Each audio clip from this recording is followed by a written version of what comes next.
মহান আল্লাহ বলেন, লাসালুল জাহিম কুনতুম বিহি তুকাযযিবুন, জাহান্নামে প্রবেশ করো।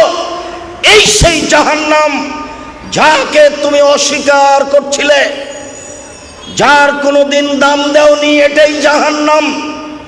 ইন্না জাহান্নামা কানাত মিরসাদা, নিশ্চয় জাহান্নাম মানুষকে ধরার জন্য ওঁত পেতে বসে আছে।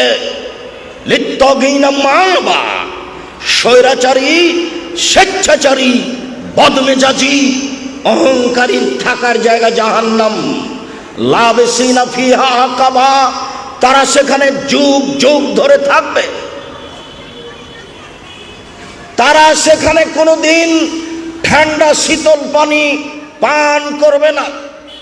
তাদের জন্য রয়েছে জ্বলন্ত উত্তপ্ত গরম পানি।